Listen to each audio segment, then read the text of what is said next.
الحمد لأهله والصلاة على أهلها أما بعد. أعوذ بالله من الشيطان الرجيم. بسم الله الرحمن الرحيم. لقد كان في قصصهم عبرة لأولي الألباب. صدق الله العلي العظيم. محترمینو د الله څخه امید دی چې ټول به ښه روغ جوړ په صحت او په عافیت سره او د صحت جامې به مې پر تن باندې وي. تاسو ته معلومه ده چې موږ روزانه یو رښتینی واقعه ستاسو مخ ته ایږدو چې هغه د نصیحت او د عبرت څخه ډکه وي. نو نن چې کومه واقعه موږ ستاسو مخ ته ایږدو هغه د حضرت علي کرم الله وجهه پر یو قبر باندې تېرېدل او ډېره بهترینه او د نصیحت څخه ډکه واقعه د تعلیم الاسلام د ادارې لخوا وړاندې کیږي. ستاسو د پوښتنو جوابونکی مولوي عبدالرحمن صمیم صاحب. شیخ الحدیث الامام محمد زکریا کندلوي رحمه الله په حواله د منتخب کنز سره دغه واقعه را اخلي چې حضرت کمیل رضی الله تعالی عنه فرمایي چې زه یووارې د حضرت علي کرم الله وجهه سره روان وم. هغه یو ځنګل ته ورسېدی، بیا د یو مقبرې طرف ته مخ کړو، د یو ادرې طرف ته یې مخ کړي. ویې فرمایله چې ای ادرې والاو، ای ورځ سوي خلکو، ای د ویر او یوازوالي خلکو، څه خبر دی، څه حال دی؟ بیا ارشاد وفرمایي چې زموږ خبر خدا دی چې ستاسو سپس ستاسو مالونه تقسیم سوله، اولاد مې یتیمان سوله، ښځو مې نور خاوندان وکړله. دا خو زموږ خبرې دي، څه خپله هم ووایاست.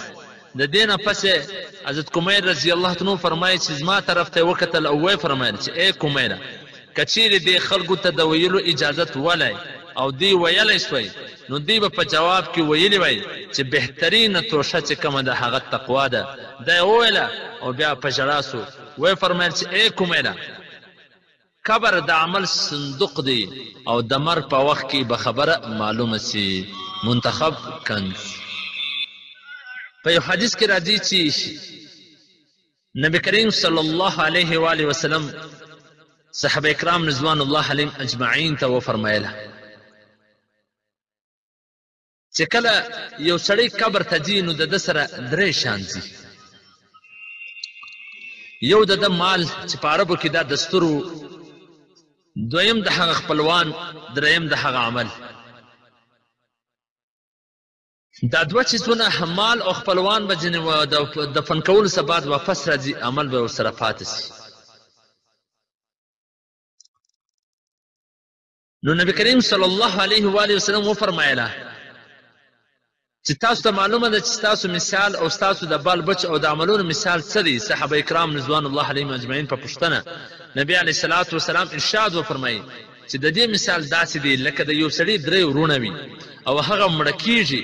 دغه وخت یو ورور راوبلي او پوښتنه ځینې وکړي چې وروره تا ته زما حال معلوم دی چې په ما باندې څه تېرېږي، دا وخت به ته زما څه مدد وکړې؟ هغه جواب ورکړي چې زه به ستا دارو درمل علاج به دې وکړم او هر قسم خدمتونه به دې وکړم.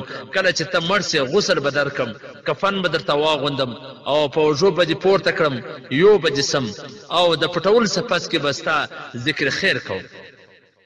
نبی کریم صلی الله علیه وسلم وفرمایله چې دا رور چې کوم دی دا بال بچ دی، دا قریبان دی. بیا هغه دویم رور نه هم دغسې سوال کوي. هغه ورته ووایي چې زما او ستا تعلق د ژونده پورې دی، کله چې ته مړ سې نو زه به بل ځای ته ولاړ سم. دا رور چې کوم دی دا مال دی. بیا هغه دریم رور راوبلل سي نو پوښتنه ځینې وکړي. هغه ورته وایي چې زه به په قبر کې ستا ملګری یم، د ویرې په ځای کې به ستا زه خوشحالوم. کله چې ستا حساب کتاب کیږي نو د نیکۍ په چابړې په پله کې به دې کښېنم، هغه به درنوم. نبی کریم صلی الله علیه وسلم وفرمایله چې دا رور چې کوم دی دا عمل دی.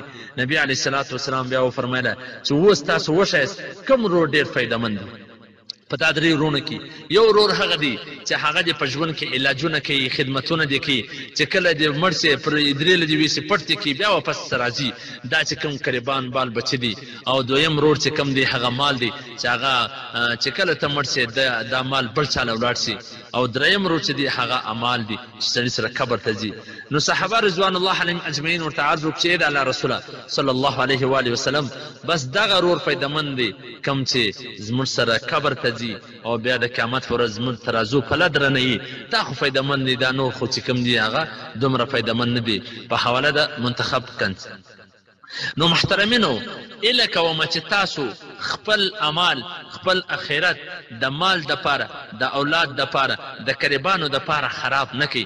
هسې نه چې د اولاد د روزي په ګټلو پسې د پیسو او د مال جمع کولو پسې دغه دریم روډ چې کوم اعمال دی چې تا د قبر ستا سره قبر ته ځي، په قبر کې ستا زړه خوشحالوي، ستا سره بیا د قیامت په ورځ تا جنت ته رسي، دغه اعمال باندې کوشش وکړه، دغه اعمال مه خرابوه. د هغه ورونو دپاره چې کم د مرګه سپاس بیا تا ته اس په در باندې نه وي، نو د هغه دپاره محترمینو خپل اعمال مه خرابوئ. د خپل دین، د خپل عبادات، د خپل ذکر دا په دنیا ګټلو باندې مه خرابوئ، او داسې په اولاد ساتونو باندې مه خرابوئ. که کاروبار کوئ په حلاله طریقه، او که دکان کوئ په حلاله طریقه، که تجارت کوئ په حلاله طریقه، ته به ستړی، ته به ستومانه، خوندونه به مزې به نور پکې اخی، او هغلته تکلیف به تا ته رسیږي. خپل منځونه او خپل ذکر او خپل عبادتونه په خپل وخت باندې کوئ. الله دې د عمل کولو توفیق راکړي.